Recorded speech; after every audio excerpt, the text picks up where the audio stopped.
Exercise 10.5 का question number 5 देखते हैं। 5th क्वेश्चन में दिया हुआ है in figure 10.39 A B C and D are 4 points on a circle A C and B D intersect at point E such that angle B E C is equals to 130 degree and angle E C D is equals to 20 degree.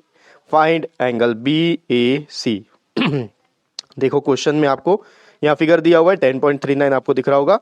इस circle के अंदर आपको 4 points दिख जाएंगे ए B C D. अब ये जो 4 points हैं यहाँ पर 2 ट्राइंगल फॉर्म हो रहा है। एक ट्राइंगल है ए बी सी और दूसरा जो ट्राइंगल है वो है बी डी सी।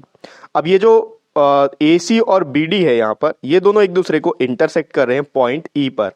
तो वहां पर एंगल बी ई सी फॉर्म हो रहा है जो कि 130 डिग्री का है और एंगल ई सी डी जो है वो 20 डिग्री का है। आपको फाइंड आउट करना है कि एंगल बी ए सी का मेजरमेंट कितना होगा। ठीक है, बहुत सिंपल है। कैसे फाइंड आउट करेंगे चलिए व्हाइट बोर्ड में देखते हैं। देखो ये सर्कल में आपको ए बी सी एक ट्राइंगल दिख जाएगा और बी डी सी ये दूसरा ट्राइंगल है। यहाँ पर बी डी और ए सी एक दूसरे को इंटरसेक्ट कर रहे हैं। इस पॉइंट का नाम है पॉइंट ई, इंटरसेक्टिंग पॉइंट है। तो यहाँ जो एंगल फॉर्म हो रहा है बी ई सी ये दिया है 130 डिग्री का और एंगल ई सी डी यानी कि ये वाला एंगल दिया हुआ है 20 डिग्री। आपको फाइंड आउट करना है बी ए सी, ये वाला एंगल आपको फाइंड आउट करना है। ठीक है, तो देखो यहाँ पर बी ए सी अगर आप इस ट्राइंगल को देखोगे तो ना तो एंगल ए का वैल्यू आपको पता है, ना एंगल बी का वैल्यू पता है और ना एंगल सी का वैल्यू पता है। और अगर आप बी डी सी को भी देखते हो तो यहां पर भी पूरा एंगल सी नहीं है आपके पास, ये वाला पोर्शन है। यानी कि इस ट्राइंगल का एंगल सी का जो मेजरमेंट है वो आपको नहीं पता, ना तो एंगल डी का मेजरमेंट पता है ना एंगल बी का। तो हम लोग कैसे फाइंड आउट करेंगे? देखो बहुत सिंपल है। यहां पर ये जो छोटा वाला ट्राइंगल दिख रहा है आपको ई सी डी, इस ट्राइंगल में हम लोग अगर एंगल डी का वैल्यू फाइंड आउट कर लें तो यहां पर एंगल ए का वैल्यू मिल जाएगा, क्योंकि एंगल डी और एंगल ए जो है ये दोनों सेम सेगमेंट में, और सेम सेगमेंट में जो एंगल्स आते हैं वो इक्वल होते हैं। ठीक है, तो एंगल डी का वैल्यू हम कैसे फाइंड आउट करेंगे? यहां पर देखो ये जो ट्राइंगल आपको दिख रहा है इसमें सिर्फ इस ट्राइंगल में ई सी डी, इस ट्राइंगल में इसका वैल्यू हमको पता है 20 डिग्री। और यहां पर जो इंटरसेक्ट हो रहा है ये दोनों ए सी और बी डी, यहां पर 130 डिग्री यहां पर दिया हुआ है। इसके मदद से इसको यूज करके हम लोग ये वाला एंगल फाइंड आउट कर सकते हैं, एंगल ई को। कैसे फाइंड आउट करेंगे? देखो बी ई सी और ई सी डी ये दोनों लीनियर पेयर हैं, और लीनियर पेयर है तो आप यहां से आसानी से एंगल ई फाइंड आउट कर सकते हो। जब एंगल ई मिल जाएगा तो एंगल सम प्रॉपर्टी का यूज करके हम लोग यहां पर इस ट्राइंगल में एंगल डी का वैल्यू फाइंड आउट कर सकते हैं। फिर जब एंगल डी का वैल्यू मिल जाएगा तो वो एंगल ए के इक्वल हो जाएगा, क्योंकि ये दोनों एंगल सेम सेगमेंट में लाई कर रहे हैं। ठीक है, तो स्टार्ट करते हैं। यहां पर लेंगे angle B E C plus angle E C D, sorry C E D.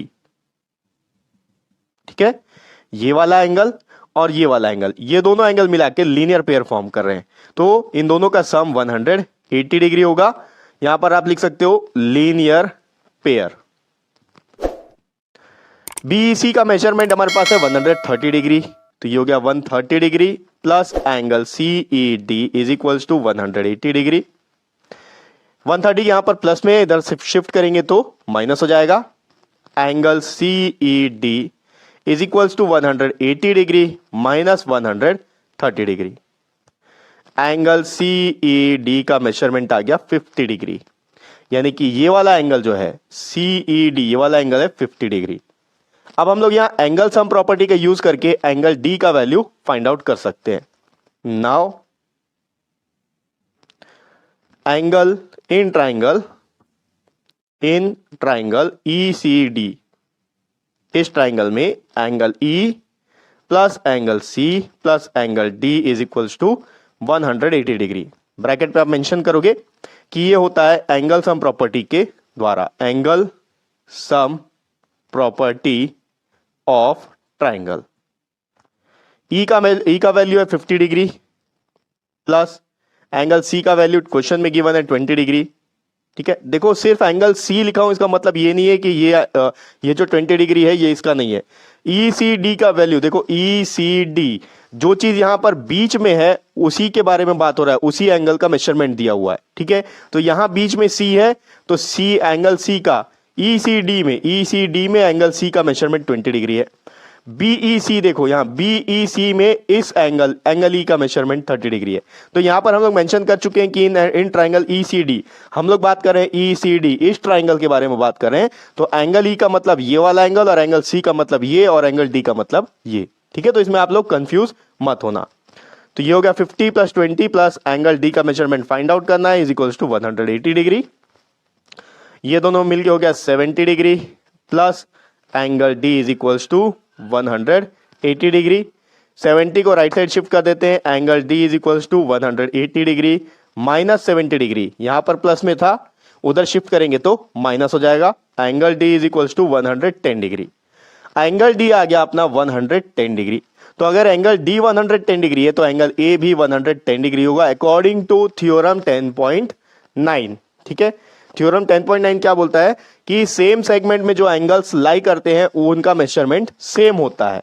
तो यहां पर आप सिंपली लिख सकते हो angle BDC is equals to angle, ये वाला एंगल BAC, वही अपन को फाइंड आउट करना है। BAC is equals to 110 degree. यहां पर मैं लिख देता हूं अकॉर्डिंग टू थ्योरम 10.9। अब थ्योरम 10.9 के स्टेटमेंट आपको यहां पर जरूर लिखना है। ठीक है, वो आप लिखते जाओगे तो आपको याद हो जाएगा। तो ये हो गया एक्सरसाइज 10.5 का 5th क्वेश्चन, और नेक्स्ट वीडियो में अपन इसका अगला क्वेश्चन देखेंगे। नेक्स्ट वीडियो का लिंक आपको इसी वीडियो के डिस्क्रिप्शन बॉक्स में मिल जाएगा।